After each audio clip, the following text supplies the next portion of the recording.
The crystal chandeliers of Stellaris cast golden shadows across William Blackwood's sharp jawline as he leaned back in his leather chair, savoring the moment. At 52, he commanded respect in every room he entered. 6'2" of pure confidence wrapped in a custom Brioni suit that cost more than most people's monthly salary. His steel gray eyes surveyed the restaurant's elite clientele with practiced indifference. The subtle touch of silver at his temples only enhanced his distinguished appearance, giving him the gravitas that 27 years in corporate America had earned him. As CEO of Blackwood Enterprises, William had transformed a struggling family business into a technology empire worth billions. Gentlemen, William addressed his potential investors in fluent German, his voice carrying that unmistakable authority that had built his empire from nothing. Das Geschäft wird sehr profitabel sein. The business will be very profitable. His guests, two elderly German businessmen, worth collectively over $3 billion, nodded approvingly. William knew exactly how to play this game. Speaking their language wasn't just courtesy, it was power. It showed preparation, respect, and most importantly, control. The fate of Blackwood Enterprises hung in the balance of this dinner. With only 72 hours remaining before the Shanghai deal deadline, William needed these investors on board. Failure wasn't an option, not when his family legacy was at stake. The waitress approached their table with practiced grace, her auburn hair pulled back in a simple ponytail. Green eyes focused professionally on her notepad. William barely glanced at her. Service staff were invisible to him, part of the restaurant's ambiance like the expensive art on the walls. "Ik hätte gerne das ribeye steak medium rare mit Trüffelsauce," he said smoothly, not bothering to look up from his phone, where he was checking stock prices. "I'd like the ribeye steak medium rare with truffle sauce." What happened next shattered his perfectly controlled world. The waitress didn't fumble for a translation app or look confused. Instead, she calmly wrote something on a piece of paper, folded it once, and placed it discreetly beside his water glass. Her movements were so smooth, so practiced, that neither of his guests noticed. William's fingers found the note almost involuntarily. His eyes never left his phone screen, maintaining his facade of disinterested authority, but every nerve in his body was suddenly alert. The paper felt expensive between his fingers, not the cheap notepad paper he had expected. He unfolded it carefully, keeping it below the table. "You're being filmed. The man with the blue tie 2 tables away. Be careful." William's blood turned to ice. His eyes flicked up to meet the waitress's for the first time, and what he saw there knocked the breath from his lungs. Intelligence. Sharp, calculating intelligence that had nothing to do with taking dinner orders. And something else, a warning, genuine concern that made no sense coming from a complete stranger. "Das ist interessant." He managed his voice steady as he addressed his guests about the wine selection while his mind raced. "That is interesting." Without making it obvious, he glanced toward the table she'd indicated. There, a lean man in his 40s with a blue silk tie holding his phone at just the right angle. William's stomach dropped. He recognized the setup. Industrial espionage. Someone was recording their conversation, probably hoping to get details about his latest acquisition before tomorrow's announcement. The waitress moved to take his guests' orders, her demeanor perfectly professional, but William caught the subtle way she positioned herself to block the phone's angle. She was protecting him. "But why are bestellen mein Herr?" she asked his first guest. Her German accent, flawless but somehow different. Not native but educated, refined in a way that made William's business instincts scream questions. "Your order, sir?" As she worked her way around the table, William studied her with the same intensity he applied to merger negotiations. Her hands no calluses from washing dishes. Nails too well maintained for someone working doubles in restaurant service. Her posture straight, confident, like someone accustomed to being in charge. And her German, there was something aristocratic about her pronunciation, something that reminded him of his university professors who'd studied in Vienna. "Who was this woman?" "Danke schön," she said softly as she finished taking orders, but she lingered just long enough to catch his eye again. There was a story there hidden behind professional courtesy, and William Blackwood had built his fortune on reading people. "Thank you very much." "Excuse me, gentlemen," he said to his guests, switching back to English. "I need to make a quick call." He stood, note still clutched in his palm, and walked toward the restaurant's private corridor as if heading to the restroom. But instead, he waited in the shadows, watching the mysterious waitress work her section. She moved like a dancer with economy and grace that spoke of expensive training. When she thought no one was looking, her professional smile dropped, replaced by something harder, more guarded. She was running from something or someone. William was certain of it. His phone buzzed. A text from Marcus, his head of security. Intercepted attempt to bug your table tonight.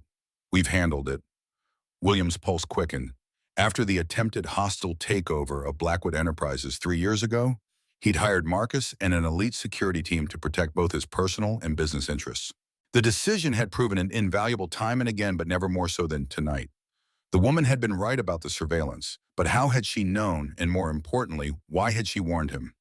He returned to his table where his guests were deep in discussion about market projections. The ribeye arrived perfectly cooked, presented with the truffle sauce he'd requested, but William barely tasted it. His attention was completely focused on the enigmatic waitress who just saved him from a corporate disaster. When she returned to refill their water glasses, he caught her wrist gently.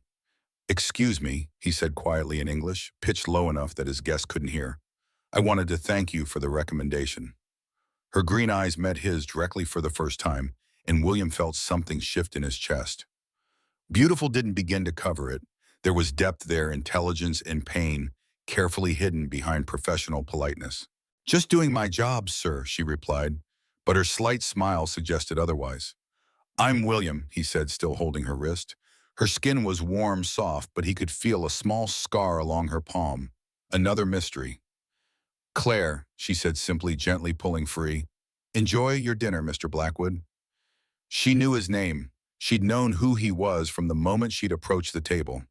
William watched her walk away, his mind spinning with possibilities. In 52 years, no one had ever surprised him like this.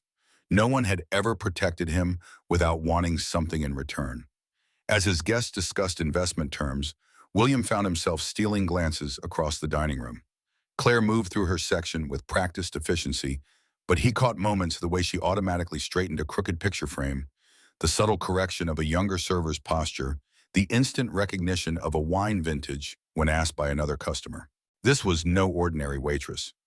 "William," one of his guests prompted, "your thoughts on the European expansion?" "Right." William refocused, but part of his mind remained on Claire. "I believe we're looking at unprecedented growth opportunities." As the evening wound down and his guests prepared to leave, William made a decision that would change everything. Instead of his usual practice of leaving business dinners immediately after handshakes were exchanged, he lingered. "I'll catch up with you tomorrow," he told his driver through text, "taking care of something here." Claire was clearing tables in her section when he approached. Up close, he noticed more details that didn't fit her job description. A slight tan line where an expensive watch had been a faint scar on her temple that looked surgical, and the way she held herself like someone accustomed to boardrooms rather than dining rooms.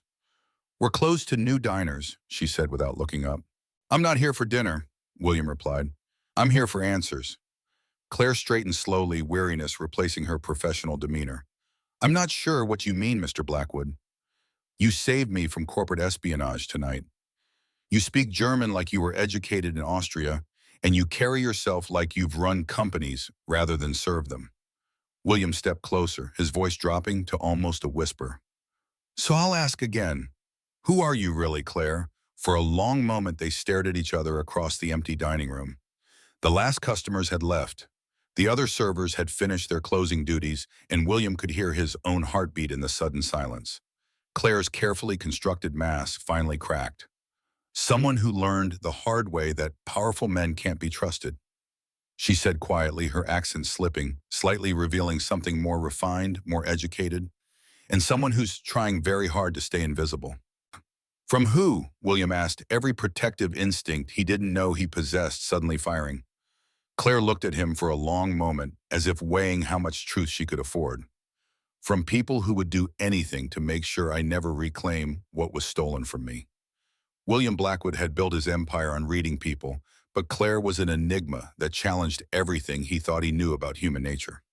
He arrived at Stellaris the next evening, despite having no business meeting scheduled, telling himself he was simply ensuring his security team had properly handled the surveillance threat. It was a lie, and he knew it. Claire was training a new server when he entered, her patient explanations revealing an expertise that had nothing to do with restaurant work. The 2018 Chassagne Montrachet should be served at exactly 55 degrees, she was saying to a nervous-looking young man. If a customer questions the vintage, explain that this particular vineyard had an exceptional harvest year due to late-season rains in Burgundy. William slipped into a corner booth fascinated. Claire's knowledge of wine was encyclopedic, her manner authoritative but kind. She moved through the restaurant like she owned it, solving problems with quiet efficiency that spoke of natural leadership. "Mr. Blackwood," she said when she finally noticed him, her professional mask sliding back into place. "I didn't expect to see you again so soon." "Your German pronunciation," he said without preamble. "It's Viennese, upper-class old money." Claire's composure flickered for just a moment, long enough for William to catch a flash of something that might have been panic. "I studied abroad," she said carefully. "Where beta?" William leaned forward, his business instincts fully engaged. "Because I spent 2 years in Vienna for my MBA, and I recognize the accent." He paused, watching her reaction. "It's not learned, Claire. It's native." She glanced around the dining room, noting which tables were occupied, calculating how private their conversation could be. The gesture was automatic, practiced the behavior of someone who'd been hunted. "You're very observant for a customer," she said finally. "You're very evasive for a waitress." William countered, then softened his tone. "Look, I'm not trying to make you uncomfortable, but yesterday you saved me from what could have been a catastrophic security breach. I owe you."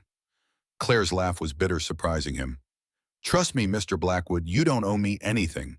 In fact, you'd probably be better off forgetting we ever met." "Why?" William asked. "Are you in some kind of trouble?" The question hung between them like a challenge. Claire stared at him for a long moment, and William saw her making a decision that went against every instinct she'd developed. "The kind of trouble that destroys everything it touches," she said quietly. "The kind that follows you across oceans and through new identities until there's nowhere left to run." William felt something cold settle in his stomach. "What happened to you?" Before Claire could answer, the restaurant's manager approached their table. "Claire, table 6 is asking about wine pairings for the seafood menu," he said, his tone carrying just enough authority to remind everyone present of the hierarchy. "Of course, Mr. Davidson," Claire replied smoothly. But William caught the way her jaw tightened. "I'll be right there." She started to move away, but William caught her hand.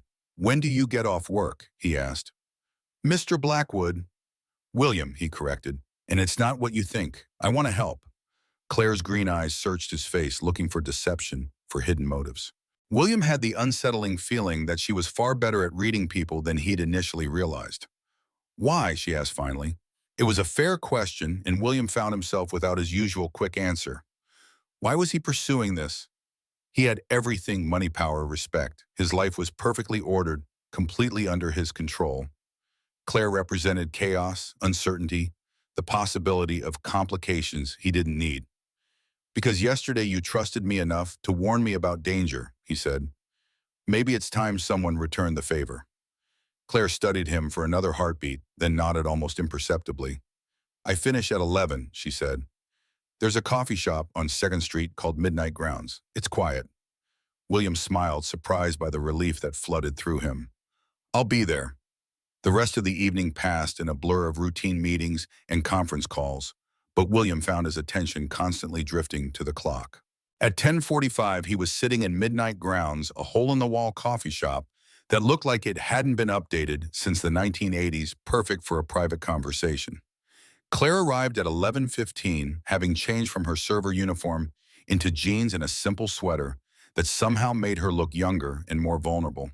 She'd let her hair down, and William realized she was even more beautiful than he'd initially thought. "Thank you for waiting," she said, sliding into the booth across from him. "Thank you for coming," William replied, signaling the waitress for 2 coffees. "I wasn't sure you would." Claire wrapped her hands around her mug when it arrived, as if seeking warmth. "I almost didn't. This goes against every survival instinct I've developed over the past 2 years." 2 years, William repeated. "Is that how long you've been running?" Claire's smile was sad. "Running implies I have somewhere to go. I've been hiding." "From who?" William leaned forward, his voice gentle but insistent. Claire was quiet for so long that William began to think she wouldn't answer. When she finally spoke, her voice was barely above a whisper. "From my former fiancé, from his family, from people who would kill to make sure certain truths never come to light. William felt ice form in his veins. Kill. You asked who I really am, Claire said, meeting his eyes directly. My name is Katherine Hartwell. 3 years ago, I was the heir to a textile empire worth $800 million. I had a PhD in international business from Oxford, spoke 6 languages, and was engaged to marry the son of one of America's most prominent banking families. William's coffee cup froze halfway to his lips. Hartwell. I know the name. Old New England money with business interests spanning 3 continents. But the company had collapsed amid scandal. The embezzlement charges, he said slowly, pieces clicking into place. Katherine nodded, pain flickering across her features. $50 million supposedly transferred to offshore accounts in my name, except I never saw a penny of it. My fiancé, Richard Donovan, had been systematically looting the company for months. When the board discovered the theft, he made sure all evidence pointed to me. Your own fiancé framed you. William's voice carried disbelief and growing anger. Brilliantly, Katherine said bitterly. He had access to my passwords, my signatures, my private accounts. By the time I realized what was happening, I was facing 20 years in prison for crimes I didn't commit. William's hands clenched into fists. The story was horrific enough, but the casual way Katherine described it, as if she'd accepted the betrayal as inevitable, made him furious. How did you escape? He asked. My grandmother, Katherine said, her voice softening slightly. She never believed I was guilty. She liquidated her personal assets and bought me just enough time to disappear before the arrest warrant was executed. New identity, new passport, new life. Her expression hardened. And Richard married his backup plan, my younger cousin Rebecca, 6 months later. The family welcomed him with open arms, grateful he'd saved them from my supposed treachery. Last I heard, he was running for the board of the Federal Reserve Bank of Boston on a platform of financial reform and ethics. William stared at her, his mind reeling. The woman sitting across from him, this intelligent, dignified woman serving tables to survive, had once commanded boardrooms in international negotiations. The injustice of it made his chest tight with rage. You mentioned your German accent, William said. How does that fit into your Boston background? Katherine's smile held a touch of nostalgia. My mother was Austrian, Viennese nobility with no money. She met my father at a charity gala in New York. I spent every summer until I was 18 at my grandparents' estate outside Vienna. German was our home language even in Boston.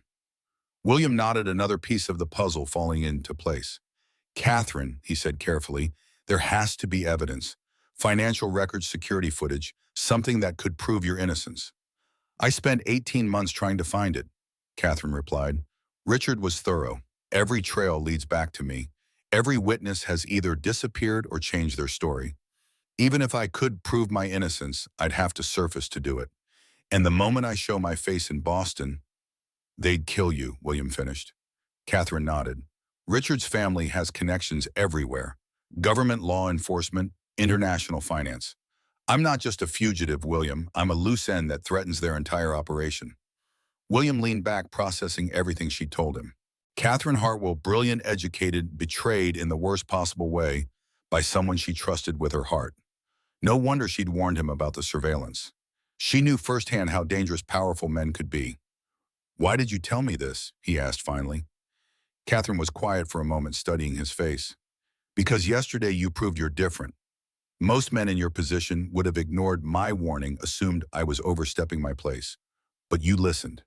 You acted. She hesitated. And I'm tired of being alone. Something shifted in William's chest, a protective instinct so strong it surprised him. This woman had lost everything, yet she'd still risked exposure to help a stranger.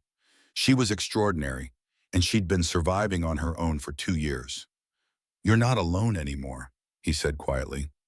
Katherine's eyes filled with tears. She quickly blinked away. William, you don't understand what you're offering. Being associated with me is dangerous. If Richard's people discover you know who I am, let me worry about Richard's people.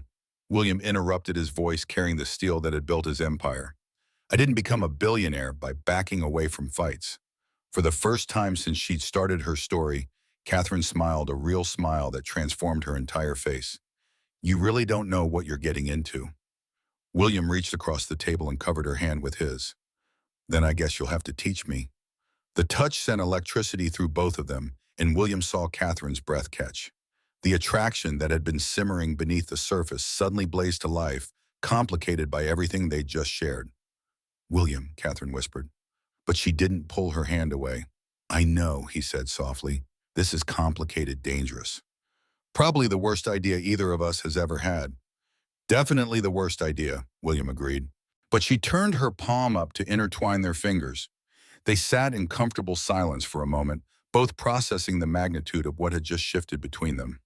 William had never met anyone like Katherine, strong enough to survive betrayal and exile, smart enough to reinvent herself, completely brave enough to risk everything to help someone else.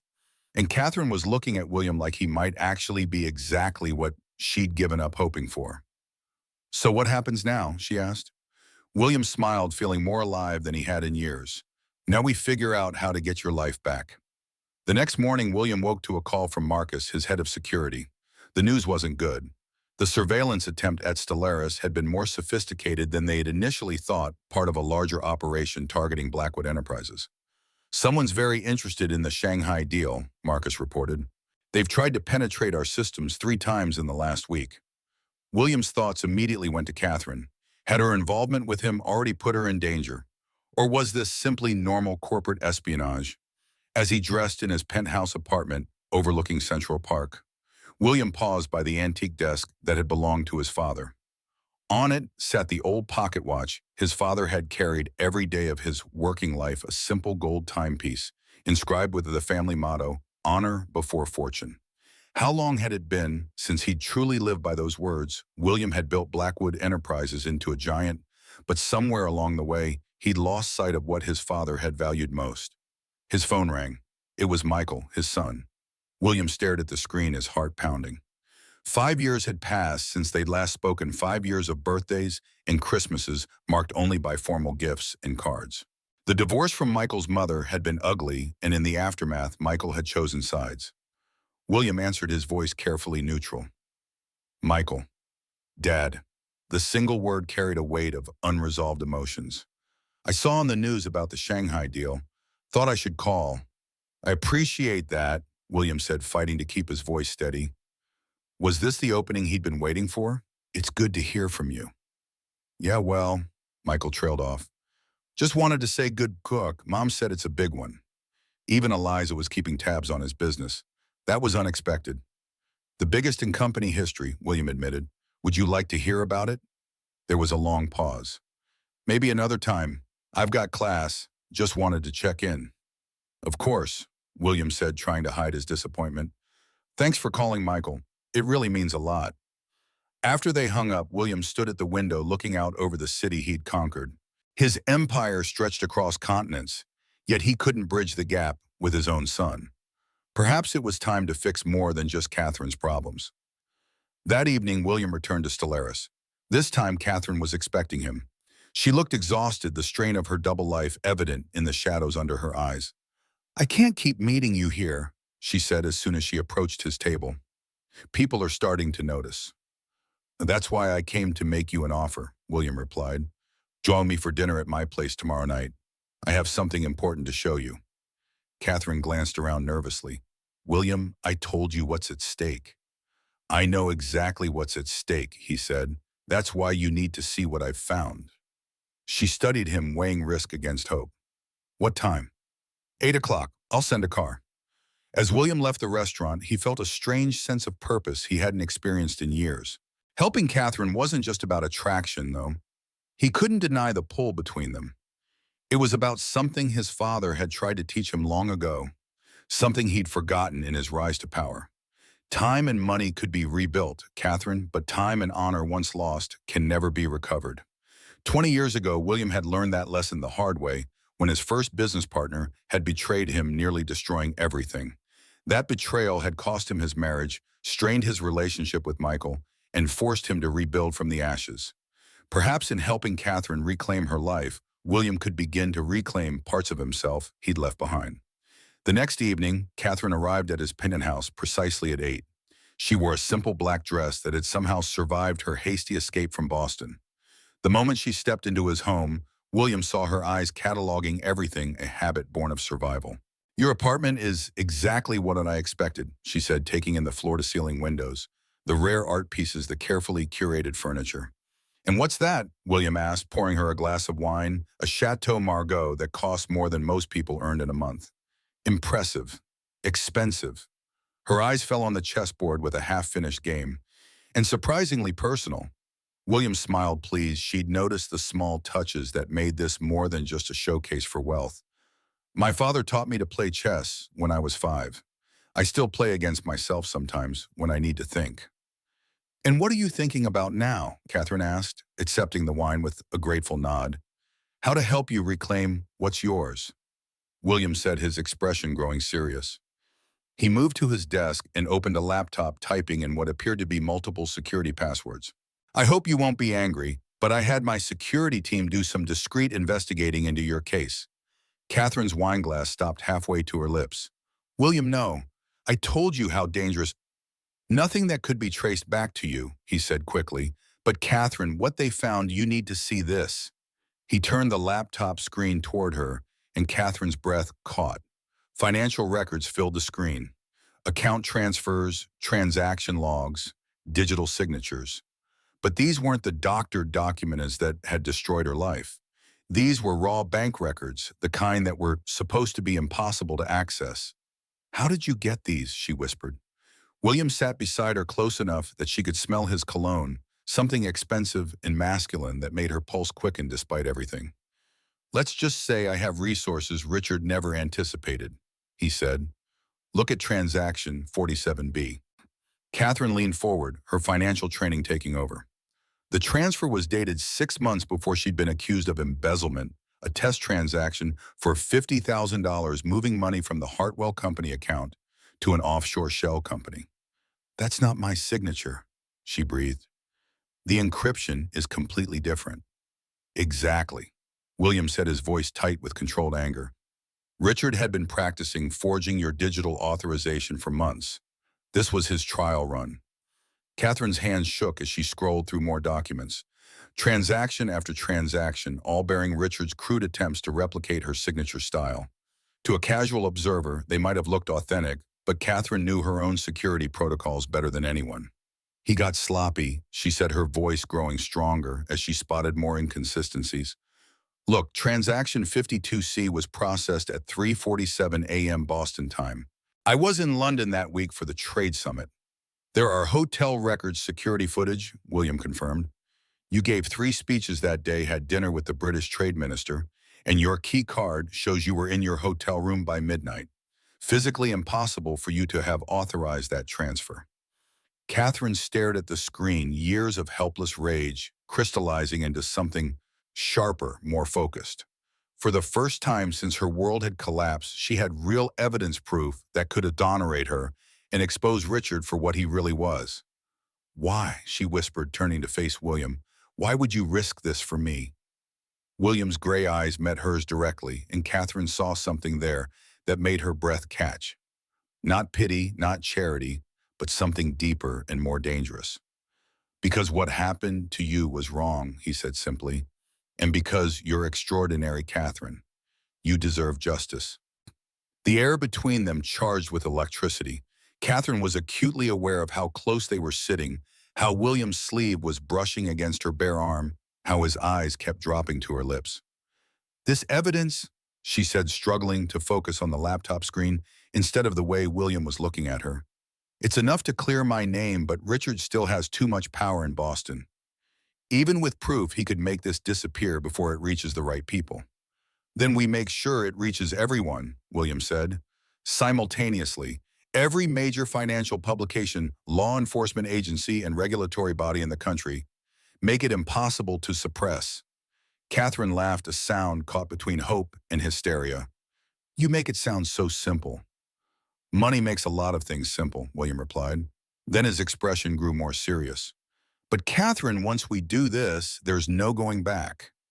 Richard will know exactly who helped you. My company will become a target. Katherine stood up abruptly, pacing to the windows that overlooked the glittering city.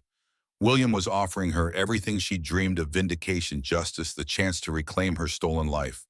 But the cost. I can't ask you to do that, she said without turning around.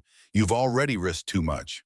She heard William move behind her, felt his presence even before his hands settled gently on her shoulders.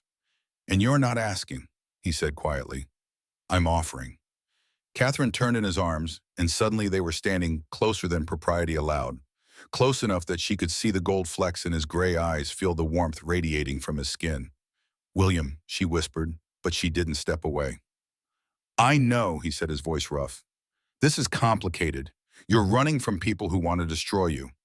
I'm offering to wage war against international criminals, and we barely know each other. We barely know each other, Katherine repeated. But her hands had somehow found their way to his chest, feeling the steady beat of his heart through his expensive shirt. Tell me to stop, William said, his head lowering toward hers. Tell me this is a terrible idea, and I'll drive you home right now. Katherine looked up at him, this impossible man who'd appeared in her life like something from a fairy tale, wealthy enough to buy justice, powerful enough to take on her enemies, and somehow convinced she was worth the risk. It is a terrible idea, she whispered. Absolutely catastrophic. William agreed, his lips now inches from hers. We could both lose everything. Everything, he confirmed, his thumb tracing the line of her jaw. William. Instead of finishing her sentence, Katherine rose up on her toes and kissed him. The moment their lips met, 2 years of careful control shattered like glass. William's arms came around her, pulling her against him, and Katherine felt herself drowning in sensations she'd forgotten existed. He kissed like he conducted business with complete focus in devastating effectiveness. When they finally broke apart, both were breathing hard. Well, William said, his voice rough with desire. That was unexpected. Katherine laughed, surprising herself. Which part? The kissing, or the fact that I'm considering letting you destroy an international crime syndicate on my behalf? Both, William replied, then grew serious. Katherine, I need you to understand. If we do this, if we expose Richard, there's no guarantee your old life will be there waiting for you. Your company is gone. Your family chose his side, your social circles. I know, Katherine said softly, but maybe that's not such a bad thing. Maybe it's time for a completely new life. William's smile was slow and devastating. Are you sure? Because once we start this war, the only way out is victory. Katherine thought about everything she'd lost: her fortune, her reputation, her trust and love. Then she looked at William, this impossible man who'd walked into her life and offered her hope when she'd given up believing in it. Then we'd better make sure we win, she said. William's answering grin was pure predatory satisfaction. Oh, we're going to win. Richard Donovan has no idea what's coming for him. As if on cue, William's phone buzzed with an encrypted message. He glanced at it, and his expression grew grim. What is it? Katherine asked, sudden fear replacing the warmth she'd been feeling. William showed her the screen. The message was simple. She's been found. Recommend immediate relocation. Marcus. Katherine's blood turned to ice.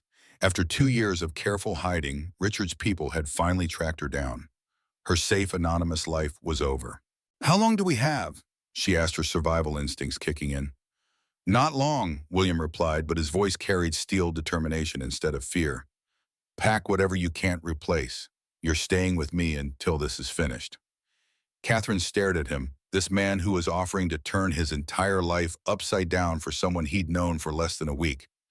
You're insane, she said. Probably, William agreed, but I'm also completely sure that losing you now would be the biggest mistake of my life. Outside, the city glittered with millions of lights, each one representing someone living their safe, predictable existence. But inside William Blackwood's penthouse, 2 people were about to embark on the most dangerous gamble of their lives, for justice, for truth, and for a love that had bloomed in the shadows of international conspiracy. The war for Katherine's freedom was about to begin. The safe house William had arranged was a fortress disguised as a luxury hotel suite in Midtown Manhattan. 24-hour security, bulletproof glass, and enough surveillance equipment to make the FBI jealous. But as Katherine stood at the window watching the street below, she felt more trapped than protected. 3 days had passed since Richard's people had found her, and the weight of dragging William into her nightmare was crushing her spirit. She'd watched him transform from successful CEO to hunted man, fielding increasingly aggressive calls from business partners demanding explanations for his sudden security measures. The Shanghai deal is falling apart, William said, ending another tense phone call. My investors think I've lost my mind moving the company into what they're calling fortress mode without explanation. Katherine turned from the window, guilt eating at her like acid. William had lost $15 million in canceled contracts over the past 72 hours, all because he'd decided to protect her. This was a mistake, she said quietly. I should go tonight, disappear again before you lose everything. William's expression hardened. We've been through this, Katherine. I'm not letting you face this alone. Look around, William. Katherine gestured at the heavily secured room. This isn't living. This is a prison. And for what a woman you've known for 2 weeks. The words hit their target. William's jaw tightened, and Katherine saw something flicker in his eyes. Doubt maybe, or the first crack in his resolve. Don't, he said, his voice dangerously quiet. Don't reduce what we have to a timeline. What do we have? Katherine challenged, her voice rising. A few stolen kisses, some late-night conversations. You're destroying your life for someone who's brought you nothing but danger. William stared at her for a long moment, and Katherine saw the exact moment her words found their mark. The certainty in his eyes wavered, replaced by the cold calculation that had built his empire. Maybe you're right, he said finally. Maybe I have been thinking with something other than my brain. The words hit Katherine like physical blows, even though she'd been trying to provoke exactly this reaction. She wanted him to walk away to save himself before Richard destroyed him too. But hearing him actually question their connection felt like dying. Before either of them could say anything else, William's secure phone rang. He answered it with sharp efficiency that reminded Katherine of the arrogant CEO she'd first met. Blackwood. Katherine watched his face change as he listened, saw the blood drain from his cheeks. When? He asked tersely. How bad? More listening. Then William's hand clenched into a fist. I'll be there in 20 minutes. He hung up and turned to Katherine, his expression grim. There's been an incident at my headquarters. Security breach. Files stolen. 2 employees hospitalized. His voice was completely flat, devoid of emotion. Richard's people just escalated. Katherine felt her world collapse. This was exactly what she'd feared, what she'd tried to prevent by pushing William away. Richard wasn't just hunting her anymore. He was systematically destroying everyone who tried to help her. William, I'm so sorry. Don't, he interrupted, his voice like ice. Just don't, I need to handle this. I need to. He was already moving toward the door, grabbing his jacket and car keys. Katherine watched him prepare to leave, saw him rebuilding the walls she'd spent 2 weeks helping him tear down. What about us? She asked, hating how small her voice sounded. William paused at the door, his hand on the handle. When he turned back to her, his expression was the same one he wore in boardrooms, professional, distant, untouchable. There is no us, Katherine. There's just a businessman who made a series of increasingly poor decisions and a woman who needs to find a different way to solve her problems. The door closed behind him with devastating finality. Katherine stood alone in the safe house, surrounded by luxury that felt like a mockery. She'd gotten what she wanted.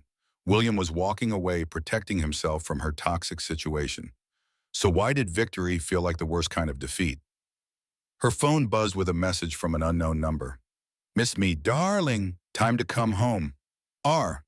Richard had found her again, but this time she had no protector, no hope, no one willing to stand with her against the monster who had stolen her life. Katherine packed her single suitcase with mechanical precision. She'd run before. She could run again. Maybe this time she'd find a place far enough away that Richard would eventually lose interest. Maybe she'd learn to stop hoping for rescue, stop believing in fairy tales about powerful men who actually cared about justice. As she prepared to disappear back into anonymity, Katherine allowed herself one last look around the suite, where she'd briefly believed in love again. William's coffee mug still sat on the side table, his chess game half finished on the board. Evidence of a life she'd been foolish enough to think she might share. She was reaching for the door handle when it opened from the outside. Marcus Williams, head of security, entered with 3 other men in expensive suits. Katherine's blood ran cold. Had William sent them to ensure she left quietly? Or worse, had Richard's people somehow infiltrated William's team? Dr. Hartwell, Marcus said formally, please step away from the door. Katherine's heart pounded as she calculated her chances of escape. 0, she realized.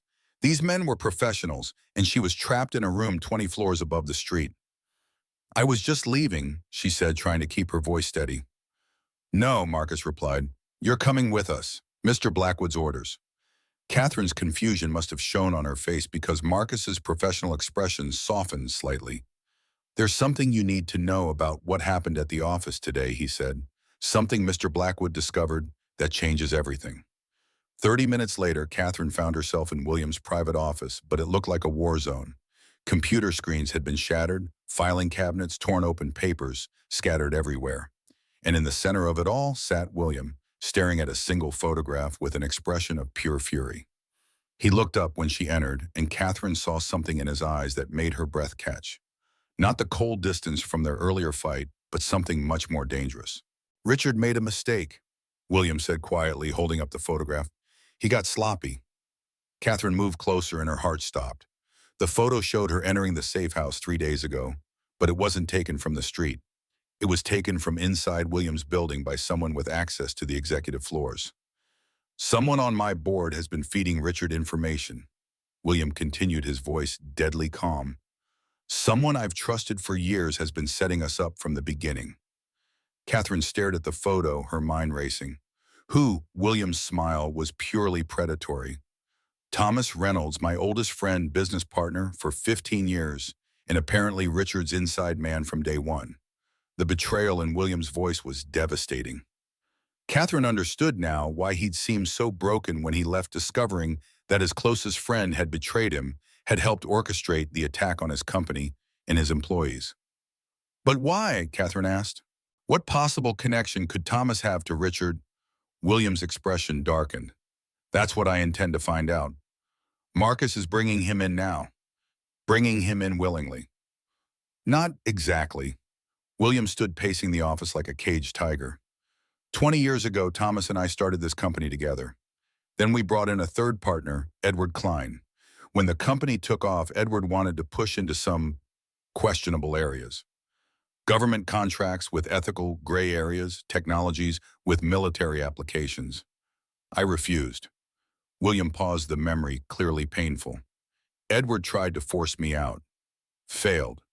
Then he vanished with millions in company funds. It nearly destroyed us. Thomas stood by me through that crisis, or so I thought. You think Thomas was working with Edward back then too? I'm beginning to wonder if anything about our friendship was ever real. The office door opened and Marcus entered with Thomas Reynolds between two security officers. The man looked nothing like Katherine had expected. In his late 50s, he was slight, scholarly, with thinning gray hair and wire-rimmed glasses, more professor than villain. William, he said calmly, as if this were a normal business meeting, you are making a terrible mistake. William stood completely still. Am I? Because I have evidence that you've been passing information to Richard Donovan for months. Information about my movements, my security protocols, my personal life. Thomas didn't flinch. I've been doing what's necessary to protect this company. Something you've clearly forgotten how to do since meeting her. He nodded toward Katherine without looking at her. How exactly does corporate espionage protect the company? William's voice was dangerously quiet. Richard Donovan approached me 6 months ago with an offer. He had information about Edward Klein, information that could destroy everything we've built. He threatened to release it unless I cooperated. What information? Katherine asked, unable to remain silent. For the first time, Thomas looked directly at her. That Edward didn't steal that money 20 years ago. William did, and he framed Edward to cover it up. The accusation hung in the air like poison. That's a lie, William said, but Katherine heard the slight tremor in his voice. Thomas smiled thinly. Is it? I've been wondering for 20 years why you were so quick to accuse Edward. Now I know. Richard has proof, William. Documents, testimonies, bank trails that lead straight back to you. William went completely still. So you betrayed me based on the word of a man who framed his own fiancé for embezzlement. I did what was necessary, Thomas repeated, just like I've always done. And the attack on my employees today was that necessary too. Thomas's composure cracked slightly. That wasn't supposed to happen. Richard's people were just supposed to retrieve certain files. No one was meant to get hurt. William stepped closer to Thomas, his expression dangerous. Well, people did get hurt. 2 of my employees are in the hospital, and you're going to help me make this right. Or what? Thomas challenged. Or I release the contents of that safe you've been keeping. William nodded toward a painting on the wall. The one you think I don't know about. The color drained from Thomas's face. You're bluffing. Am I? William strode to the painting and swung it aside, revealing a hidden wall safe. You've been documenting everything, haven't you, Thomas? Every transaction, every communication with Richard, every dirty little secret, your insurance policy. How did you? The same way you learned to hide things from me, I learned to find them. William entered a complex code and the safe opened to reveal a thick file folder and a stack of external hard drives. You're a careful man, Thomas, always covering your tracks, and it's going to be your undoing. Catherine's pulse quickened as William removed the files. What's in there? Everything, William said grimly.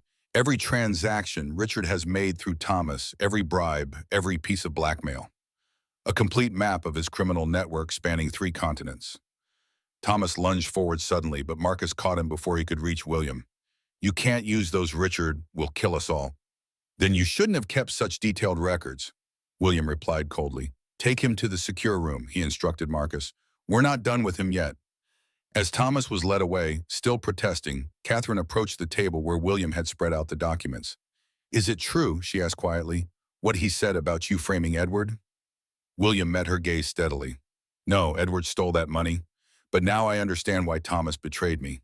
Richard found his weakness, doubt. Thomas always wondered if I was telling the truth about Edward. Richard exploited that doubt. Katherine studied the files, her financial expertise quickly recognizing the magnitude of what they'd found. This is everything, William. Account dates, contacts, Richard's entire operation laid bare. I know, but it won't be easy to use. Richard has judges and prosecutors in his pocket. We'll need to be very careful about how we proceed. What's our next move? William's expression was grim but determined. We prepare for war. Richard just escalated from surveillance to physical attack. We need to strike back before he comes after us directly. Over the next 72 hours, William's penthouse transformed into a command center. Security teams, cyber experts, and legal specialists worked around the clock analyzing Thomas's files and building a case against Richard that not even his connections could dismiss. But it wasn't going smoothly. Twice they thought they'd secured a federal prosecutor willing to take the case, only to have them back out at the last minute. 3 times they nearly had a judge willing to issue warrants, only to watch them suddenly recuse themselves. Richard's influence ran deeper than they'd anticipated. On the 4th day, as Katherine and William were reviewing another failed attempt to get law enforcement involved, Marcus entered with troubling news. Sir, we've lost contact with our team surveilling Richard's Boston office, and there's been unusual activity around our building perimeter. William immediately went on alert. Evacuate non-essential personnel. Initiate lockdown protocol. Already done, Marcus confirmed, but there's something else. We've intercepted communications suggesting Richard is planning something major tonight. Something he calls final correction. Katherine felt her blood run cold. He's coming for us directly. Let him try, William said grimly. This building has more security than most government facilities. But Katherine wasn't reassured. Richard doesn't play by the rules, William.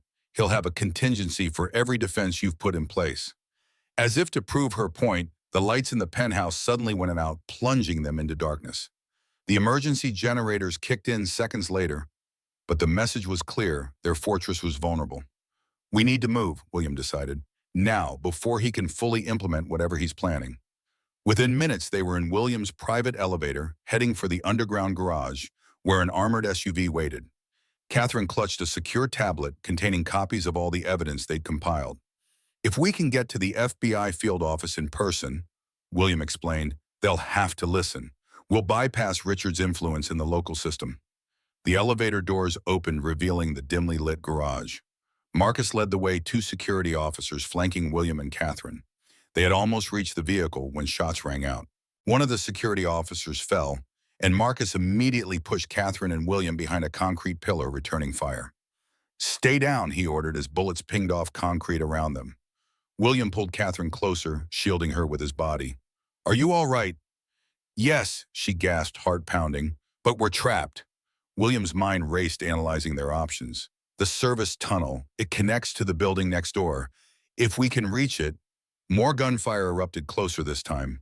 Marcus signaled to the remaining security officer, who provided covering fire as they began moving toward a nondescript door at the far end of the garage. They had almost reached it when Katherine heard William grunt in pain. She turned to see blood spreading across his shirt sleeve. "William, it's nothing," he said through gritted teeth. "Keep moving." They made it through the door and into the dimly lit service tunnel. Marcus secured the door behind them, but it wouldn't hold for long. "We have about 2 minutes," he said grimly. "Can you run?" William nodded, pressing his hand against the wound. "Lead the way." They ran through the narrow tunnel, the sound of pursuit growing behind them. At the end of the tunnel, another door led into the neighboring building's basement.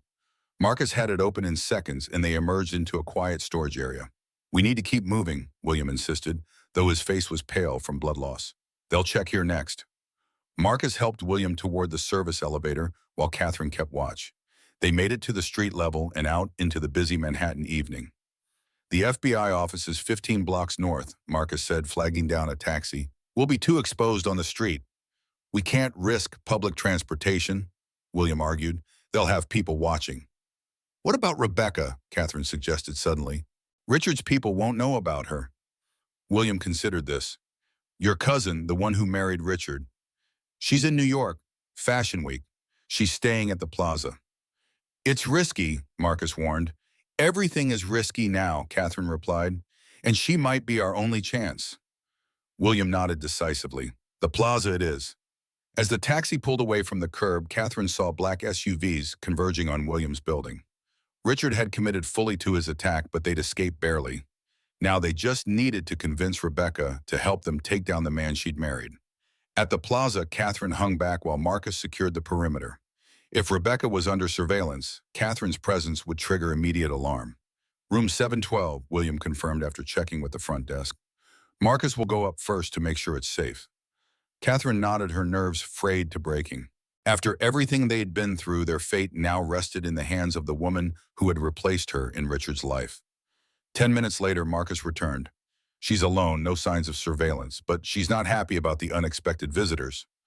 "I'll handle it," William said, his injured arm now properly bandaged by the hotel's discreet physician. Katherine took a deep breath as they approached Rebecca's suite. When the door opened, she came face to face with her cousin for the first time in 3 years. Rebecca Donovan was still beautiful, tall and slender, with the same aristocratic features that marked all the women in the Hartwell family. But there was something different about her, a hardness around her eyes, a tension in her shoulders that hadn't been there before. "Katherine," she whispered, shock evident on her face. "My God." "Hello, Rebecca," Katherine said calmly, though her heart was racing.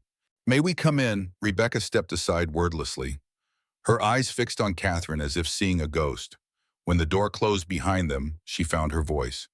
"You're supposed to be dead." "I'm sure that's what Richard told you," Katherine replied. "He said you committed suicide after the embezzlement was discovered, that you left a note confessing everything." Rebecca's voice shook. "There was a funeral. I mourned you." Katherine felt a surge of unexpected emotion. "You actually cared." "Of course I cared. You were like a sister to me until—" Rebecca trailed off, her eyes dropping to the floor. "Until you married my fiancé," Katherine finished quietly. Rebecca flinched. "I know how it looks, but after your death, Richard was devastated. We comforted each other. One thing led to another." William cleared his throat. "Mrs. Donovan, I'm afraid we don't have time for a complete family reunion. Richard's men tried to kill us less than an hour ago. We need your help." Rebecca seemed to notice William for the first time. "Who are you?" "William Blackwood. I've been helping Katherine clear her name." Rebecca's eyes widened. "The tech billionaire Richard mentioned you. He said you were causing problems for some of his business associates." "I imagine he did," William said dryly. "Those business associates are part of an international criminal network that Richard controls. The same network he used to frame Katherine for embezzlement 3 years ago." Rebecca shook her head.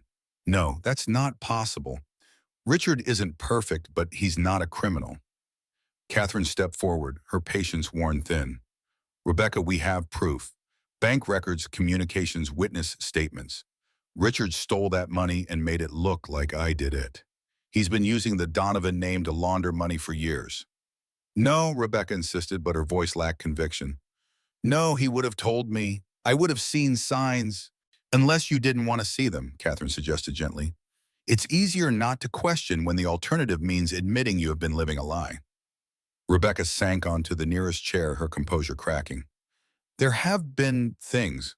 Phone calls he wouldn't explain, meetings with people he wouldn't introduce me to, money that appeared in our accounts without clear sources. She looked up at Katherine, desperation in her eyes.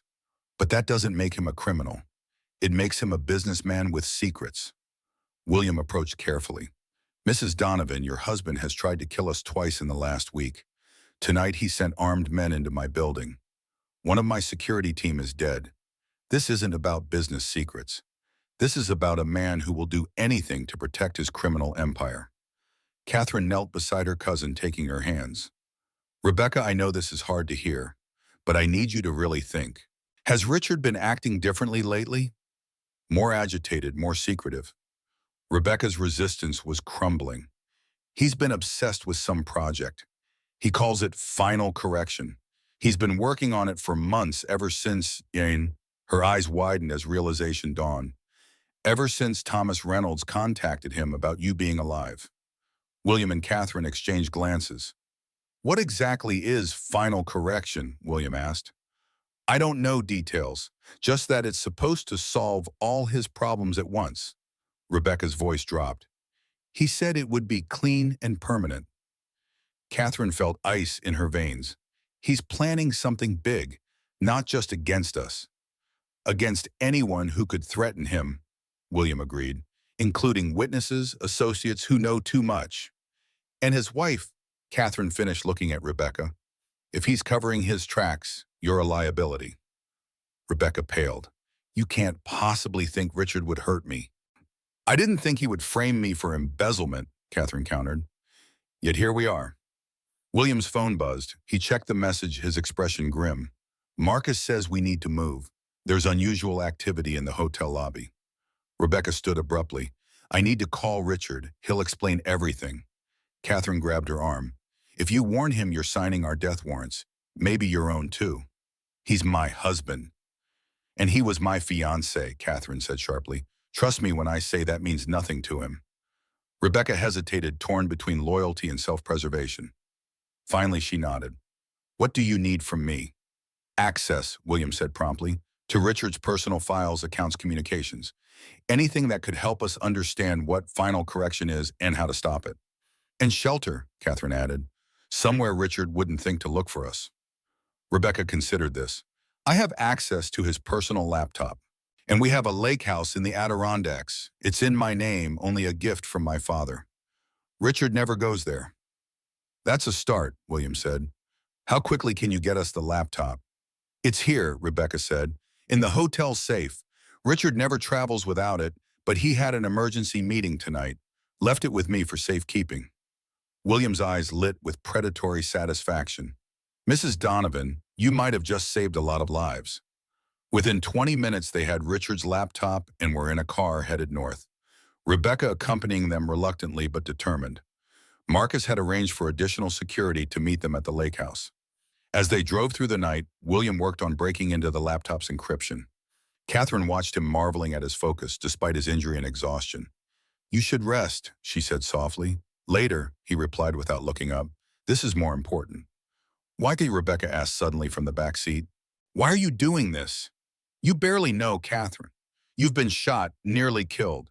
Your company is under attack. Why risk everything for her? William paused his work, looking up to meet Katherine's eyes. Because some things are worth fighting for, he said simply. Justice, truth, and people who deserve a second chance. The emotion in his voice silenced Rebecca, and they continued the journey in contemplation. At the lake house, William finally cracked the encryption. What they found confirmed their worst fears. Final correction wasn't just an operation against them, it was Richard's contingency plan to eliminate everyone who could testify against him. The list included government officials, he'd bribed business partners who knew too much, even his own employees who had executed illegal orders. He's going to kill them all, Katherine whispered, scrolling through the list of names. Over 30 people. And replace them with loyalists, William added, reviewing the second phase of the plan. It's not just a cleanup, it's a consolidation of power. Rebecca had been reading over their shoulders, her face growing paler by the minute. Richard couldn't do this. He's not a monster. Look at the evidence, Rebecca, Katherine said gently. This is all in his handwriting on his personal laptop. Rebecca turned away, unable to face the truth any longer. But when she spoke, her voice was steadier than Katherine had expected. I want immunity. William looked up sharply. What? If I help you stop this, I want immunity from prosecution. And I want my life back, my family's assets, my reputation, everything. Katherine stared at her cousin, seeing real strength emerge for the first time. You're willing to testify against him. I'm willing to do what's necessary to stop innocent people from being killed, Rebecca clarified, and to make amends for my part in what happened to you, however unwitting it was. William nodded. I can arrange it. I have contacts in the Justice Department who owe me favors. Then let's get to work, Rebecca said decisively. Richard plans to initiate final correction tomorrow night. We don't have much time. 4 hours later, as dawn broke over the Adirondack Mountains, they had a plan. Using the evidence from Thomas's files and Richard's laptop combined with Rebecca's intimate knowledge of her husband's schedule and security, they would execute a coordinated strike against Richard's entire operation. It has to be simultaneous, William explained to the FBI contact he had managed to reach securely. If you move on one part of his network, he'll destroy evidence and disappear with the rest. We'll need warrants for over 20 locations, the agent warned. The evidence we provided is more than sufficient, William countered, and we have a willing insider prepared to testify. The call ended with a tentative agreement, but Katherine wasn't convinced. Will they really move fast enough? Richard has people inside the bureau too. That's why we're not relying solely on the FBI, William said, revealing the second part of his plan. Marcus has teams prepared to secure evidence at key locations the moment the FBI moves. And I've prepared data packages for every major financial publication and news outlet. If law enforcement fails us, public exposure will force their hand. It was a good plan, but like all plans, it didn't survive contact with the enemy. Just after noon, as they were finalizing details, the lake house's perimeter alarms were triggered. We've been found, Marcus announced, checking the security feeds. At least 8 armed men approaching from the North Shore. How? Katherine demanded. No one knew about this place except... All eyes turned to Rebecca, who stood frozen by the window. I didn't tell him, she insisted. I swear. William was already moving, gathering their evidence and equipment. It doesn't matter how. What matters is getting out of here with the evidence intact. Marcus directed his team to defensive positions, while William led Katherine and Rebecca to a hidden dock behind the house where a boat waited. We'll take the lake route, he explained. There's a private airstrip 10 miles south. I have a plane standing by. As they reached the dock, gunfire erupted from the house. Marcus and his men were buying them time, but it wouldn't last long. William started the boat's engine as Katherine and Rebecca climbed aboard. They were just pulling away when a bullet struck the instrument panel, showering them with sparks. Get down, William shouted, pushing both women to the floor as he steered blindly away from shore. More bullets struck the water around them, but they were moving fast quickly, disappearing into the morning mist that still clung to the lake's surface. When they were safely out of range, Katherine sat up to find William grimly piloting the damaged boat. Your arm, she said, noticing fresh blood on his bandage. It's fine, he insisted. We need to focus on getting to that airstrip.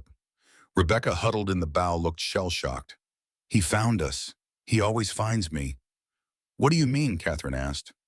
Rebecca pushed up her sleeve, revealing a small scar on her forearm. Wedding gift from Richard. He said it was a microchip for medical emergencies. I always wondered, William swore under his breath. A tracking device. He's been monitoring your movements from the beginning. Katherine felt sick. All this time you've been a prisoner without even knowing it. Rebecca's laugh was hollow. Apparently I've been a lot of things without knowing it. Wife to a criminal. Accomplice. Pawn. Not anymore, Katherine said firmly. Now you're something else, the key to bringing him down.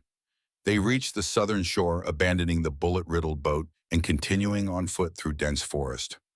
William's contact was waiting at the airstrip with a small private plane. Any word from Marcus? William asked as they boarded. They got out, the pilot confirmed, heading to the secondary rendezvous point now. Relief flooded through Katherine. More lives Richard hadn't managed to take. As the plane took off, she looked at William, noting the tight lines of pain around his mouth, the exhaustion in his eyes. He had sacrificed so much for her cause. His company was under attack, his life in danger. His closest friend had betrayed him, yet he remained steadfast. "We need to end this," she said quietly, "today, before anyone else gets hurt." William nodded. "That's exactly what we're going to do." The plane banked toward New York City, where the final confrontation with Richard Donovan awaited. 2 hours later, they touched down at a small airfield in New Jersey. William's remaining security team met them with fresh vehicles and equipment.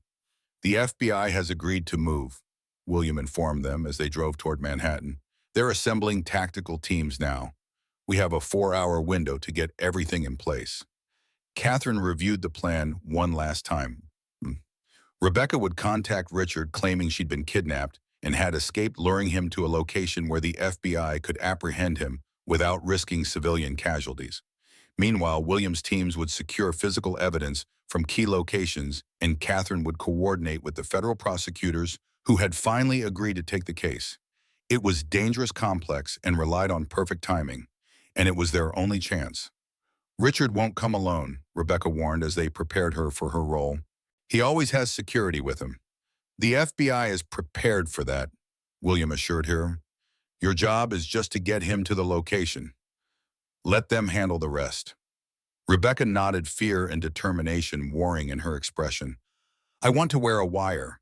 If something goes wrong, I want there to be a record of whatever he says." Katherine admired her cousin's courage. "Are you sure if he discovers it?"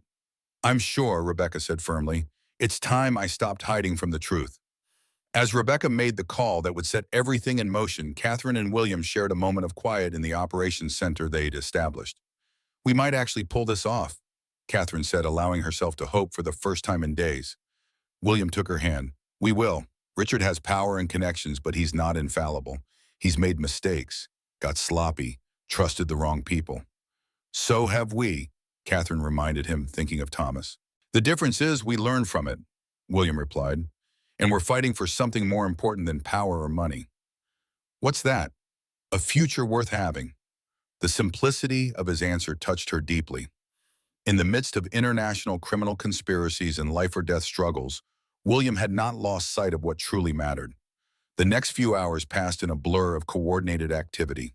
FBI teams moved into position. William's security forces secured key evidence. Rebecca, wired and prepared, headed to the meeting point, a private dining room at an exclusive Manhattan restaurant where she and Richard often celebrated anniversaries. And then everything went wrong. First came the news that one of the FBI tactical teams had been involved in a suspicious traffic accident, delaying their arrival at a crucial evidence site. Then two of the federal prosecutors abruptly recused themselves, citing conflicts of interest that hadn't existed hours earlier. "Richard's fighting back," William realized. "He must have figured out what we're doing." Katherine's blood ran cold. "Rebecca, if he suspects a trap..." They tried to warn her, but her communication device had gone silent. William immediately diverted his security team to the restaurant, but they were 15 minutes away at best. "We need to go," Katherine said, already moving toward the door. "Now." "It's too dangerous," William protested. "Richard could be setting a trap of his own." "That's my cousin in there," Katherine insisted. "I'm not leaving her to face him alone." William saw the determination in her eyes and nodded. "Then we go together." They arrived at the restaurant to find it eerily quiet. The maitre d' informed them that a private party had reserved the entire establishment for the evening. "Richard's work," Katherine murmured, "eliminating witnesses." They made their way to the private dining room, moving carefully through the deserted restaurant. As they approached, they heard voices. Rebecca and Richard engaged in what sounded like a normal conversation. "She's stalling him," William whispered, "keeping him talking until backup arrives." They paused outside the door, listening. "I don't understand why all the secrecy," Rebecca was saying, her voice remarkably steady. "Why not just tell me about your business concerns? I am your wife, after all." "Some matters are too complex for those without the proper background," Richard replied smoothly. "I've always protected you from the uglier aspects of high finance." "Protected me?" Rebecca's voice took on an edge. "Is that what you call putting a tracking device in my arm?" A dangerous pause. "So you've discovered that. I was wondering why you disabled it this morning." I discovered a lot of things, Richard, including what final correction really means. Another pause longer this time. I see. And how exactly did you come by that information? Does it matter I know what you're planning, the killings, the cover-up, all of it? Richard's laugh was chilling in its casualness. My dear, I think you've been watching too many thriller movies. Business reorganization often requires difficult decisions, but I assure you no one is being killed. Don't lie to me, Rebecca's voice rose. I've seen the files, the lists of names, the detailed plans for disposing of bodies. If you've seen such things, then you're in a very dangerous position. Richard's voice hardened, one that I strongly advise you to reconsider. William tensed beside Katherine. He's threatening her. We need to move. Wait, Katherine whispered. The FBI teams should be in position by now. If we go in too soon. Inside the room, Rebecca was pushing harder. Or what, Richard? You'll add me to your list. Make me disappear like all those other inconvenient people, like you tried to do to Katherine. A chair scraped loudly. Katherine is dead, Richard said flatly. She killed herself when her embezzlement was discovered. No, Richard. Katherine is very much alive, and she has proof of what you did to her, to the company, to all those other victims. You've spoken with her. It wasn't a question. When, recently enough to learn the truth, all of it. I see, honey. Richard's voice had gone dangerously quiet. And I suppose you've been helping her, betraying your husband for a woman who abandoned you years ago. She didn't abandon me, Richard. You made me believe she was dead. For your own protection, Richard insisted. Katherine was unstable, dangerous. She would have destroyed the company, the family legacy, everything. The only thing being destroyed was your criminal operation, Rebecca countered, which ends today. Katherine and William exchanged glances. Rebecca was pushing too hard.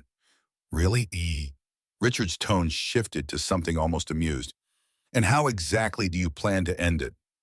The FBI has everything, the records from Thomas Reynolds, your laptop files detailing final correction, my testimony. It's over, Richard. A long silence followed. I see, Richard said finally. That is unfortunate, for you especially. The sound of a gun being cocked echoed clearly through the door. William reacted instantly, bursting through the door with Katherine right behind him. The private dining room revealed Richard standing over Rebecca, a pistol pointed at her head. Two bodyguards flanked him, their own weapons already drawn. William Blackwood, Richard said, seemingly unsurprised. And Katherine, what a family reunion. Put the gun down, Richard, William demanded, his voice steady despite the two weapons now trained on him. I don't think I will, Richard replied calmly. You see, I find myself in a rather difficult position. My wife has betrayed me. My operation is compromised. And the woman who should have died 3 years ago continues to be a persistent problem. Katherine stepped forward, drawing Richard's attention. It's me you want, Richard. Let Rebecca go. Richard laughed, the sound chilling in its genuineness. Oh, Katherine, always the noble one. But this isn't just about you anymore. It's about loose ends. And unfortunately, you have all become very loose ends. The FBI is outside, William bluffed. This building is surrounded. You can't kill 3 people and walk away. Can I? Richard challenged. Do you know how many judges I own in this city? How many police captains, district attorneys? Even if the FBI is involved by tomorrow, this will be nothing but a tragic murder-suicide. Unstable Katherine Hartwell back from the dead, killing her cousin out of jealousy, before turning the gun on herself and her lover. He adjusted his grip on the pistol, pressing it harder against Rebecca's temple. A sad end to a sad story. Katherine saw Rebecca's eyes close, tears streaming down her face. You won't get away with this, Katherine said, desperately trying to buy time. Thomas Reynolds kept records of everything. Evidence you can't erase. Thomas Reynolds is no longer a concern, Richard replied smoothly. As we speak, he's having an unfortunate accident in federal custody. Heart failure, I believe. So tragic for a man his age. William tensed. You've reached inside the federal prison system. I've reached everywhere that matters, Richard said with chilling confidence. Now I think we've extended this reunion long enough. He began to squeeze the trigger, but at that exact moment, Rebecca moved. She drove her elbow hard into Richard's stomach, throwing off his aim. The gun fired into the ceiling as she twisted away. Chaos erupted. The bodyguards opened fire as William tackled Katherine to the ground, shielding her with his body. From somewhere outside, more gunshots sounded. The FBI teams had finally arrived. In the confusion, Katherine lost sight of Rebecca. She heard Richard shouting orders, the sounds of struggle, more gunfire. William pulled her behind an overturned table as bullets splintered the wood around them. "Stay down," he ordered, reaching for his own weapon. The firefight was intense but brief. FBI tactical teams stormed the room, overwhelming Richard's bodyguards. When the gunfire ceased, Katherine cautiously raised her head to survey the devastation. Richard was gone. One of his bodyguards lay dead, the other in handcuffs. And Rebecca, Katherine scrambled across the bullet-riddled dining room to where her cousin lay motionless beside an overturned chair. Blood pooled beneath her, spreading across the expensive carpet. Katherine gathered Rebecca in her arms, desperately searching for signs of life. "Get a medic, wow." Rebecca's eyes fluttered open, unfocused with shock. "Katherine," she whispered, "did we get him?" "Don't talk," Katherine urged, applying pressure to the wound in Rebecca's shoulder. "Help is coming." "Richard, he ran." "Service corridor," Rebecca managed before losing consciousness. William was immediately issuing orders to the FBI team. "Seal all exits. He's in the service corridors, armed and dangerous." As paramedics rushed in to tend to Rebecca, William returned to Katherine's side. "She'll be all right," he assured her. "The wound looks worse than it is." "And Richard," William's expression darkened, "still at large, but he won't get far. Every law enforcement agency in the city is looking for him now." But Katherine wasn't so confident.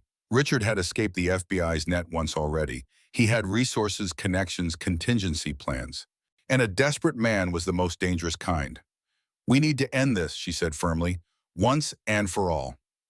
As Rebecca was transported to the hospital under armed guard, Katherine and William joined the FBI command center that had been established to coordinate the manhunt for Richard Donovan. "He has safe houses throughout the city," Katherine informed them, drawing on her knowledge of Richard's operations. "Underground garages with getaway vehicles, private helipads, escape routes planned for years."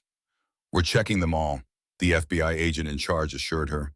"And we've frozen every account we know about grounded all-private aircraft and put his description out to every transportation hub in a 100-mile radius." But Katherine shook her head. "You don't understand. Richard doesn't think like a normal fugitive. He plans for everything, including this scenario." William, who had been studying a map of the city, looked up suddenly. "The Foundation Gala," he said. "It's tonight at the Metropolitan Museum." "What about it?" the agent asked. "It's the perfect cover," William explained. "Hundreds of wealthy, powerful people. Security focused on protecting the attendees, not catching infiltrators. And it's the last place anyone would expect a fugitive to go." Katherine saw his logic immediately. "Plus there will be media. Richard always had a flair for the dramatic. What better way to go out than in a blaze of publicity?" The agent looked skeptical. "You think he'd risk a public appearance when every cop in the city is looking for him?" "I think Richard would rather die on his own terms than be captured," Katherine said grimly. "And he'd want to take as many people down with him as possible." William was already on his phone issuing orders to increase security at the gala. "We need to evacuate quietly," he told the FBI. "No mass panic. Just get people out, a few at a time." The agent nodded. "I'll coordinate with museum security. But we still don't know for sure he's there." "I do," Katherine said, suddenly staring at her phone. A text had just arrived from an unknown number. "Join me for one last dance, the roof, 9 p.m. Come alone or others will suffer. R." William read the message over her shoulder, his face hardening. "Absolutely not. It's a trap." "Of course it's a trap," Katherine agreed, "but it's also our best chance to end this." "By sacrificing yourself," William demanded. "No, we'll find another way." Katherine met his gaze steadily. "There is no other way. Richard won't stop until one of us is dead. You know that." The FBI team quickly developed a plan. Katherine would appear to comply with Richard's demand, but with a tactical team hidden nearby, ready to intervene. William would coordinate from the command center, providing real-time intel through Katherine's concealed earpiece. "I don't like this," William said as Katherine prepared to enter the museum. "There are too many variables, too many things that could go wrong." Katherine touched his face gently. "I've spent 3 years running from Richard. It's time I faced him." William caught her hand, holding it against his cheek. Just promise me you will be careful. I've only just found you. I'm not ready to lose you. You won't lose me, Katherine assured him, though they both knew it wasn't a promise she could guarantee. The Metropolitan Museum's rooftop garden was eerily beautiful at night, the city lights creating a glittering backdrop for the sculptures displayed there. Katherine moved cautiously through the space, aware of the FBI agents concealed among the exhibits below, ready to move on her signal. I'm in position, she whispered into her concealed microphone. No sign of Richard yet. Stay alert, William's voice replied in her ear. He could be anywhere. As if on cue, Richard emerged from behind a large sculpture, immaculately dressed in a tuxedo, as if he were simply another gala attendee. He carried a champagne flute in one hand, and Katherine had no doubt that his other hand held a weapon. Katherine, he greeted her smoothly, you're looking well for a dead woman. It's over, Richard, she replied, keeping her voice steady. The FBI has the evidence. Your accounts are frozen. Your network is being dismantled as we speak. Richard sipped his champagne, seemingly unconcerned. Perhaps, but empires can be rebuilt. The question is whether you'll be around to see it. You won't escape this time, Katherine warned. The building is surrounded. Escape, Richard laughed. My dear, I stopped planning for escape the moment I realized how thoroughly you and your new boyfriend had compromised my operation. No, tonight isn't about escape. It's about consequences. He set down his glass and pulled out a small device from his pocket, a detonator. I've wired the main support columns. One push, and the entire East Wing collapses. Hundreds dead, including most of New York's elite. A fitting end to the Donovan legacy, don't you think? Katherine felt her blood run cold. You're bluffing. The security checks would have found explosives. Would they? Richard smiled. When the head of museum security has been on my payroll for years, when the explosives were installed during the last renovation disguised as structural reinforcements, in her ear, Katherine could hear William frantically ordering the evacuation accelerated bomb squad teams dispatched. But there wasn't enough time. What do you want, Richard? She asked, playing for time.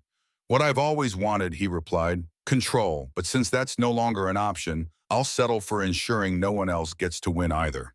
He raised the detonator. Especially not you, Katherine. You should have stayed dead. As his thumb moved toward the button, Katherine lunged forward. They crashed together, fighting for control of the detonator. Richard was stronger, but Katherine had spent 2 years surviving on instinct and determination. They struggled across the rooftop garden, knocking over sculptures and displays. Katherine managed to strike Richard's wrist against a stone bench, loosening his grip on the detonator. It skittered across the rooftop, coming to rest near the edge. Richard threw Katherine aside and scrambled for the device. She tackled him from behind, both of them, sliding perilously close to the roof's edge. You've ruined everything, Richard snarled, his composed facade finally cracking to reveal the rage beneath. Everything I built. You built it on lies and betrayal, Katherine shot back, struggling to keep him from the detonator. On my stolen life, FBI agents were rushing onto the rooftop now, weapons drawn. Richard saw them and made a desperate lunge for the detonator. Katherine grabbed his legs, holding him back. In their struggle, the detonator was kicked, sliding even closer to the edge. Richard broke free of Katherine's grip and dove for it, catching it just before it fell, but the momentum carried him over the edge of the roof. Katherine screamed, lunging forward. Her hand caught Richard's sleeve as he dangled 6 stories above the street, the detonator clutched in his other hand. Let me go, Richard snarled, or I take everyone with me. Give me the detonator, Katherine pleaded. It's over, Richard. Don't add mass murder to your crimes. For a moment, something almost human flickered in Richard's eyes, regret perhaps, or simply the recognition of defeat. Then it hardened into cold resolve. You win this round, Katherine, he said quietly. But remember, some victories come with costs too great to bear. Before she could react, Richard pressed the detonator button and released his grip on her hand. Katherine screamed as he fell, disappearing into the darkness below. FBI agents pulled her back from the edge as others radioed frantically for the bomb squad. Seconds ticked by in agonizing slowness as everyone waited for the explosion. But it never came. The bombs were a bluff, the FBI team leader finally announced. We've checked the locations he indicated. Nothing. Katherine sank to her knees, overcome with relief and delayed shock. It was over. Richard was gone, his final threat nothing but empty words. William burst onto the rooftop, rushing to her side. "Katherine, are you all right?" She nodded, unable to speak as the adrenaline drained from her system. William gathered her in his arms, holding her tightly. "It's finished," he murmured into her hair. "You're safe now, truly safe."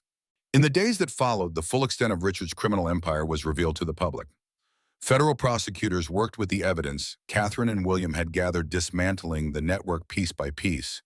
Thomas Reynolds, contrary to Richard's claim, was very much alive and cooperating with authorities in exchange for a reduced sentence. Rebecca recovered from her gunshot wound and, true to her word, signed over the Hartwell family assets to Katherine.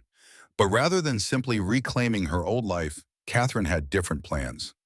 1 year after Richard Donovan's death, Katherine stood in the grand ballroom of the Stellaris Hotel, watching the crowd of New York's elite mingle beneath crystal chandeliers that once cast shadows over her as she served drinks to the wealthy and powerful. The Hartwell Foundation's first annual gala was a triumph, with over 300 guests and more than $10 million raised to help victims of financial fraud reclaim their lives. She wore an elegant emerald gown that complemented her eyes, the fabric worth more than she'd earned in a month as a waitress. Her auburn hair was swept up in a sophisticated style that would have been unimaginable during her days serving in this very establishment. On her wrist gleamed a vintage Cartier watch, a gift from William on their 6-month anniversary. Katherine's fingers traced the delicate timepiece, remembering William's words when he'd presented it to her. "Time is the one thing no amount of money can buy back. Let's make every moment count." Coming from a man who measured success in billion-dollar deals for most of his life, the sentiment revealed how profoundly he had changed. "Quite a different view from this side of the room," said a familiar voice. Katherine turned to see Davidson, the former restaurant manager now employed as the Stellaris' hospitality director. The promotion had come shortly after William had purchased a controlling interest in the hotel chain, though Davidson didn't know that particular detail. He gave her a respectful nod. "Sometimes I still expect someone to hand me a tray of champagne flutes," Katherine replied with a smile. "Old habits." "Well, tonight you're the star of the show, dear Dr. Hartwell. Everyone's talking about what you've accomplished with the foundation." Katherine glanced around the room, spotting Rebecca deep in conversation with a group of European banking officials. Her cousin had proven invaluable over the past year, using her connections to establish the foundation's European operations. The transformation in Rebecca was remarkable. Gone was the uncertain woman consumed by guilt. In her place stood a confident executive who had found purpose in making amends. "It's been a team effort," Katherine said. "Speaking of which, have you seen William? Mr. Blackwood is greeting the FBI director at the entrance. Something about a new initiative they're announcing tonight." Katherine thanked him and made her way through the crowd, stopping occasionally to accept congratulations and exchange pleasantries. It still felt surreal sometimes, this restoration of her former life, albeit in a new and more meaningful form. She caught snippets of conversation as she passed. "They've recovered over $100 million for victims already. Heard they brought down the Petrovich syndicate in Brussels last month. The Justice Department is using their methods as a template." The Hartwell Foundation had quickly established itself as a formidable force in the fight against financial fraud. In just 12 months, they'd helped 27 victims recover stolen assets, provided legal assistance to hundreds more, and worked with law enforcement to prosecute 17 cases of major financial crimes. Near the bar, Katherine spotted a familiar face that caused her to pause. Senator James Morrison, chairman of the Banking Committee, was engaged in animated conversation with Michael Blackwood. The senator had been a close ally of the Donovan family for decades and had publicly denounced Katherine during her embezzlement scandal. Now he was laughing at something Michael had said, acting as if he'd never called for Katherine's imprisonment on national television. Such was the nature of power and wealth in America. Once you had them, the past could be conveniently rewritten or forgotten entirely. Katherine didn't begrudge the senator his hypocrisy. It was simply another reminder of how fortunate she had been to find William someone who valued truth over convenience. She spotted William near the entrance, deep in conversation with FBI Director Lawrence and his wife. At 53, William Blackwood remained an imposing figure, his silver temples and impeccable tailoring giving him the distinguished air of a man at the height of his powers. The subtle changes in his appearance over the past year, a slightly more relaxed posture, laugh lines deepening around his eyes, reflected the internal transformation she had witnessed. Yet Katherine knew the more significant changes that had occurred beneath that polished exterior. William had softened in ways that only those closest to him could see. His relationship with his son Michael had begun to heal. His approach to business had shifted to emphasize ethics over profit, and he discovered a capacity for tenderness that continued to surprise them both. He caught her eye across the room and excused himself from his conversation, making his way toward her with the confident stride that had first captured her attention. Even now, after a year together, the sight of him moving through a crowd still made her heart beat faster. There was something timeless about his presence, a quality that commanded respect without demanding it. "You look stunning," he said, taking her hand and bringing it to his lips. "The most beautiful woman in the room by far."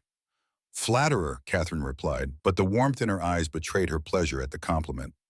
"Not flattery when it's the simple truth." William's gaze traveled the room. "We've got the governor, 2 senators, the FBI director, and the heads of 3 major financial institutions. I'd say our little foundation has arrived. It's remarkable how quickly people forget you were once considered a criminal when you have $50 million and powerful friends," Katherine observed dryly. "Cynical, but accurate." William squeezed her hand. "I just finished speaking with Director Lawrence. The Bureau is officially endorsing our new training program. They're sending 20 agents to the first session." "That's wonderful news," Katherine said, genuinely excited. The program had been her brainchild, 6 months in development, designed to teach financial crime investigators the same techniques that had helped bring down Richard's network. "Are you ready for your speech?" William asked. "It's almost time." Katherine took a deep breath. Public speaking had never frightened her, but tonight's announcement would change everything. "I'm ready," she assured him. "Is Michael here yet?" "Just arrived. He's with Rebecca at the bar getting to know each other." William glanced toward his son, a mix of pride and lingering sadness in his expression. Their reconciliation was still a work in progress, but each meeting brought them closer. At 29, Michael Blackwood had his father's height and commanding presence, but softer features that must have come from his mother. He'd initially been wary of Katherine, suspicious of her sudden appearance in his father's life. But over the past year, they'd developed a tentative friendship built on shared interests and mutual respect. "He looks more like you every time I see him," Katherine commented. William's smile was bittersweet. "Let's hope he keeps his mother's temperament.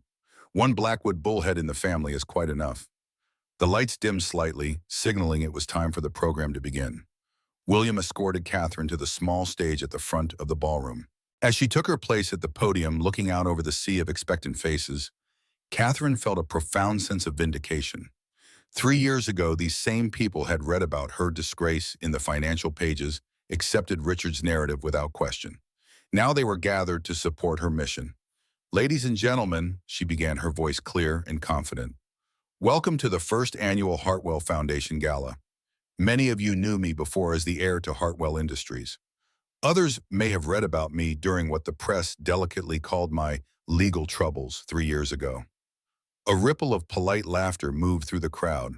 "And a few of you," her gaze lingered briefly on the staff serving drinks along the edges of the room, "may remember me as Claire, who served your dinners right here at the Stellaris." She paused, letting the revelation sink in. Several guests exchanged surprised glances, reassessing the woman before them. "My journey from boardroom to back of house and back again has taught me something invaluable about justice in America. It exists, but it requires resources, determination, and often powerful allies." Katherine gestured to William, who stood at the side of the stage.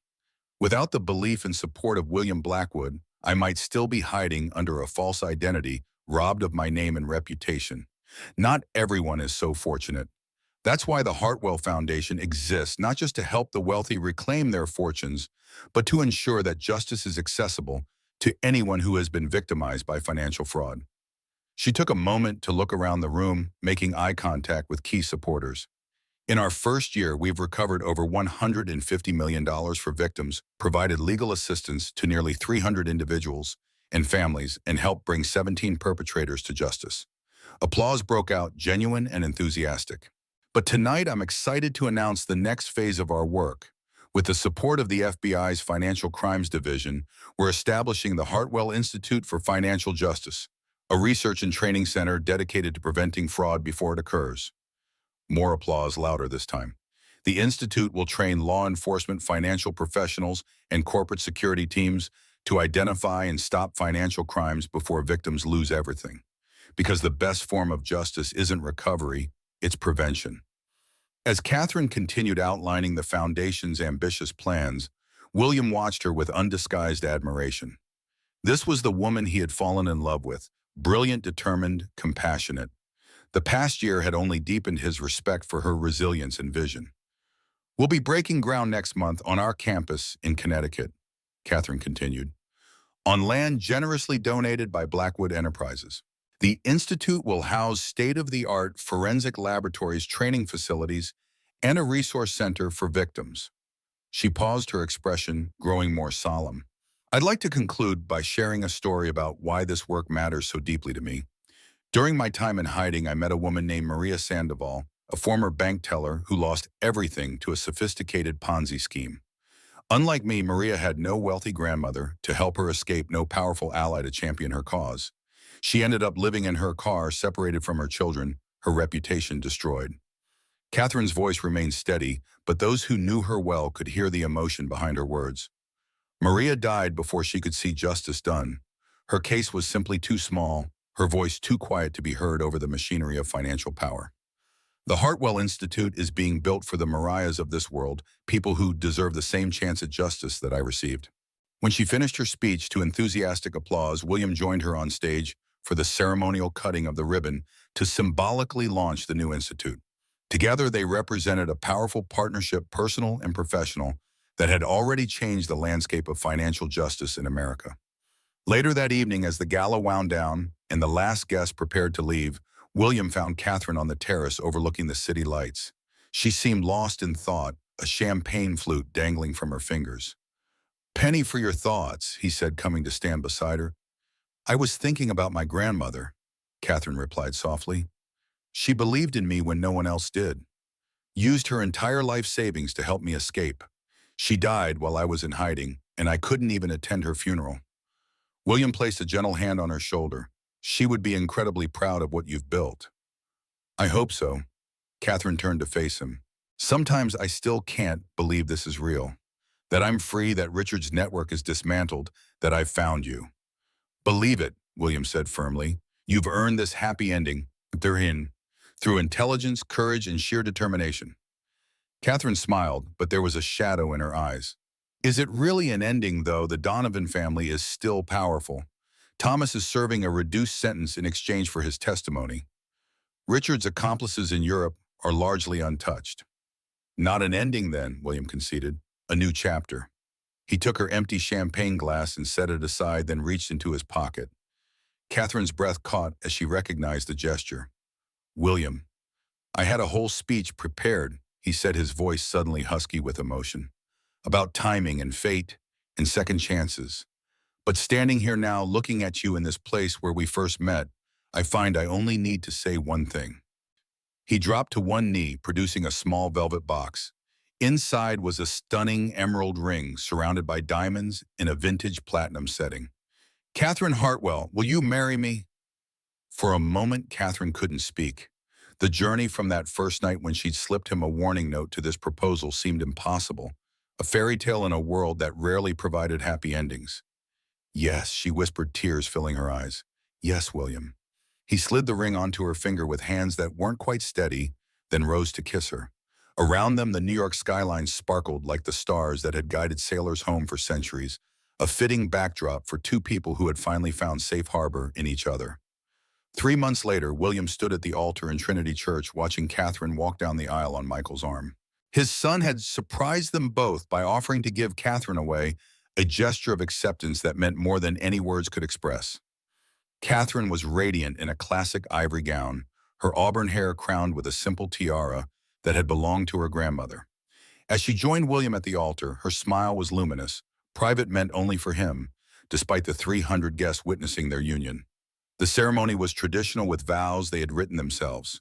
When it was William's turn to speak, he took both her hands in his voice strong and clear. "Katherine, 3 years ago, you warned me about danger with a simple note.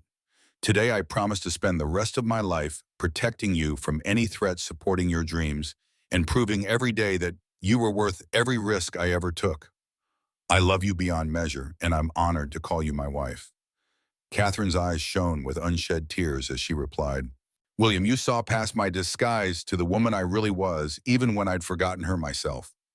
You gave me back my name, my purpose, and most importantly, my faith and love. I promise to stand with you through every challenge, to build something beautiful with you, and to love you with the same fierce determination you showed when you decided to save me. You are my hero, my partner, and my heart." When the priest pronounced them husband and wife, William's kiss was tender and full of promise. As they turned to face their guests as Mr. and Mrs. Blackwood, the church erupted in celebration. 5 years later, William and Katherine welcomed twins, a boy named James after Katherine's father, and a girl named Eleanor after her grandmother. The Blackwood estate, once a showcase rather than a home filled with the laughter and energy only children can bring. The Hartwell Foundation continued to grow under their joint leadership, expanding to offices in London, Geneva, and Singapore. The Institute for Financial Justice became the premier training facility for financial crime investigators worldwide, changing the landscape of economic justice forever. And on the twins' first birthday, as Katherine watched William teaching their son how to play chess with the set that had once belonged to his father, she realized that the greatest victory wasn't just reclaiming what was stolen, it was building something entirely new from the pieces. Their stolen kingdom had not just been restored, it had been transformed into something far more valuable than either of them had ever imagined possible.